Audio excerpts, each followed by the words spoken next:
Good morning students. आज हम start कर रहे हैं lesson number 15 light. Light is a form of energy. A ray of light क्या होती है? एक स्ट्रेट लाइन, उसके ऊपर ये एरो का हेड जो है, इस तरह से एरो हेड ये शो करता है कि जो लाइट की रे है वो इस डायरेक्शन में जा रही है। उसी तरह से जब बहुत सारी पैरेलल रेज किसी लाइट सोर्स से आ रही हैं, अगर यहाँ मान लो कोई भी बल्ब है, उस बल्ब से जो लाइट रेज हैं वो पैरेलल जा रही हैं, तो उस पैरेलल रेज को हम कहेंगे बीम ऑफ लाइट। तो आपने बहुत बार ऑब्ज़र्व किया है कि अगर आपके घर के किसी रूम में कोई भी स्मॉल ओपनिंग है या होल है, वहाँ से अगर सनलाइट एंटर करती है तो आप उस बीम ऑफ लाइट को ऑब्ज़र्व कर सकते हो। उसी तरह से जो स्कूटर्स, कार इंजन्स हैं या ट्रेन के जो इंजन्स हैं, उसकी जो हेडलाइट होती है, वहाँ से भी बीम ऑफ लाइट आप ऑब्ज़र्व कर सकते हो। किसी टॉर्च से बीम ऑफ लाइट को ऑब्ज़र्व कर सकते हो, या जो बहुत बड़ी बड़ी सर्च लाइट जो हैं लाइट हाउस या फिर एयरपोर्ट टावर पर लगी होती हैं, उसमें भी आप देख सकते हो कि ये जो है पैरेलल रेज ऑफ लाइट, इसके अंदर बहुत सारी जो लाइंस हैं पैरेलल जा रही हैं, तो उसे हम कहेंगे बीम ऑफ लाइट। तो सिक्स्थ क्लास में हमने स्टडी किया था light always travels in a straight line. Light हमेशा स्ट्रेट लाइन में ही ट्रेवल करती है। उसके लिए एक एक्टिविटी हमने सिक्स्थ क्लास में भी रीड की थी, उसी एक्टिविटी को हम दोबारा से स्टडी कर रहे हैं। आपको उसके लिए क्या क्या मटेरियल चाहिए है? आपको एक ट्यूब चाहिए जो स्ट्रेट ट्यूब हो, और एक बेंड ट्यूब चाहिए, एक कैंडल चाहिए और एक वुडन बोर्ड। जो कैंडल है वो लाइटेड जलती हुई कैंडल होनी चाहिए। आप क्या करोगे? लाइटेड कैंडल को वुडन बोर्ड के ऊपर रखोगे, और जो स्ट्रेट पाइप है उसमें से आप उस लाइटेड कैंडल को देखोगे। आपको अपनी वन आई को क्लोज करना है और दूसरी आई से आप ऑब्जर्व करोगे, तो वो लाइटेड कैंडल उस स्ट्रेट पाइप में से आपको ऑब्जर्व होगी। मीन्स कि जो लाइटेड कैंडल है यहाँ पर ऑब्जेक्ट है, वो ऑब्जेक्ट आपको विजिबल होगा।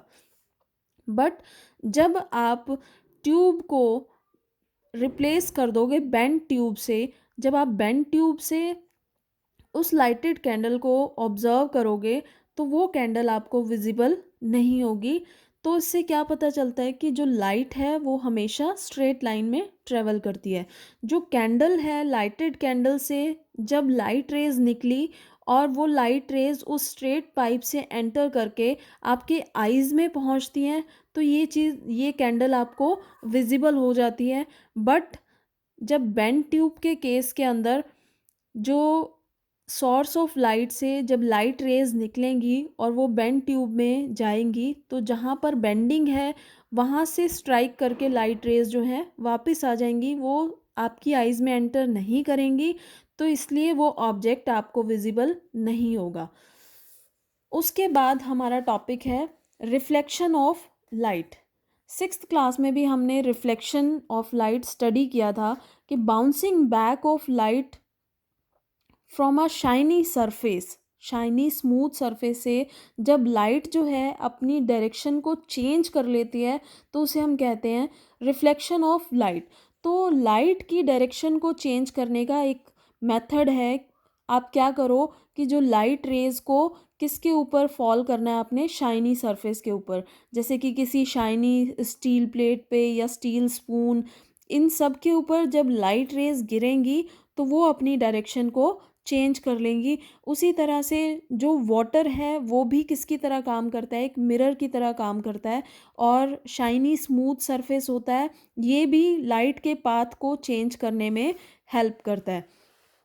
तो कोई भी शाइनी सरफेस से जो लाइट रेज हैं वो अपना पाथ चेंज कर सकती हैं। तो जब किसी मिरर के ऊपर लाइट रेज फॉल करेंगी तो वो अपनी डायरेक्शन को चेंज करेंगी। तो अपनी जो डायरेक्शन को चेंज करना ही क्या है? Reflection of light. तो इस रिफ्लेक्शन ऑफ लाइट को हम एक एक्टिविटी से स्टडी करते हैं। आपको क्या करना है, एक टॉर्च लेना है, उस टॉर्च को आप चार्ट पेपर से कवर कर दोगे, उसके ग्लास को कवर करना है और उसके अंदर 3 स्लिट्स बनाने हैं। मतलब 3 इस तरह से आप क्या करोगे, इस तरह से आप कटिंग कर दोगे, 3 स्लिट्स बना दोगे। वो आगे नेक्स्ट पिक्चर में भी शो किया गया है। इस तरह से आपने किया इसे और स्लिट्स बना दिए। पेपर जो है पूरा कवर नहीं करना, उस पर 3 स्लिट्स बना देने हैं और उसे किसी भी स्मूथ वुडन बोर्ड के ऊपर रखो। और उस बोर्ड के ऊपर आपने एक चार्ट पेपर, ये मान लो कि ये जो बोर्ड है ब्राउन कलर का, इसके ऊपर चार्ट पेपर फिक्स करना है। उसके बाद आप वर्टिकली एक मिरर लगाओगे उसके सामने। अब आप इस टॉर्च को ऑन करो और आपने टॉर्च को इस तरह से सेट करना है कि जो लाइट की बीम है वो वुडन बोर्ड के ऊपर भी फॉल हो। उसके बाद आप इस टॉर्च से लाइट की जो पोजीशन है उसको चेंज करोगे। इस टॉर्च से आप अगर पोजीशन को चेंज करोगे, इसकी पोजीशन अगर आपने चेंज की तो आप ऑब्ज़र्व करोगे कि जो लाइट रेज़ है, जो बीम ऑफ लाइट है, वो इससे स्ट्राइक कर रही है। स्ट्राइक करने के बाद जो लाइट है इस तरह से वुडन बोर्ड के ऊपर, ये इस डायरेक्शन में जा रही थी, यहाँ स्ट्राइक करने के बाद ये वापस किस डायरेक्शन में आ गई हैं, उसकी रिफ्लेक्शन आपको यहाँ पर दिखाई दे रही है। तो मिरर के अंदर भी यही होता है कि मिरर जो है वो डायरेक्शन को चेंज कर सकता है, किसी भी जो लाइट रेज को की डायरेक्शन को वो चेंज कर सकता है।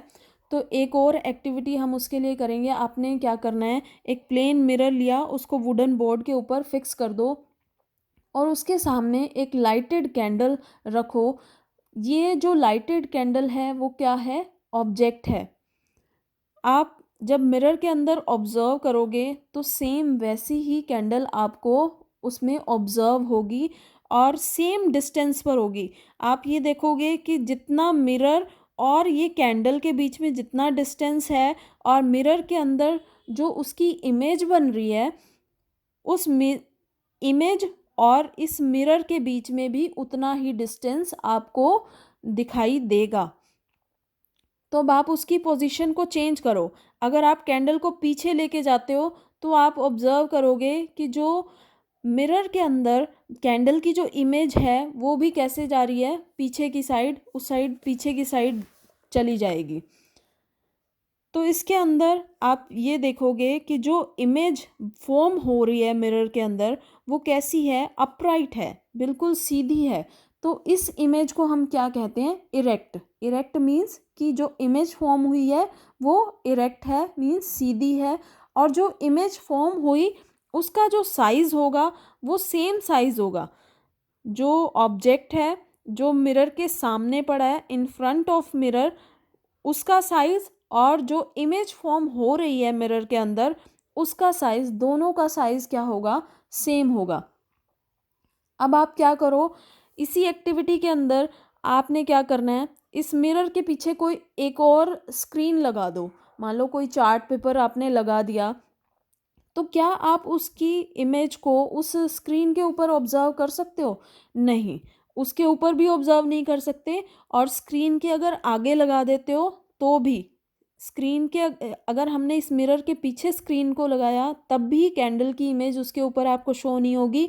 और इस मिरर के अगर आगे लगा देते हो कैंडल और मिरर के बीच में तो भी आपको उसकी इमेज शो नहीं होगी। तो इमेज कब शो होगी, जब आप उसे मिरर के सामने रखोगे। तो ये किस पर बेस्ड है, रिफ्लेक्शन ऑफ लाइट पर ही बेस्ड है। तो जो मिरर के अंदर इमेज फॉर्म होती है वो इरेक्ट फॉर्म होती है और सेम साइज़ की फॉर्म होती है।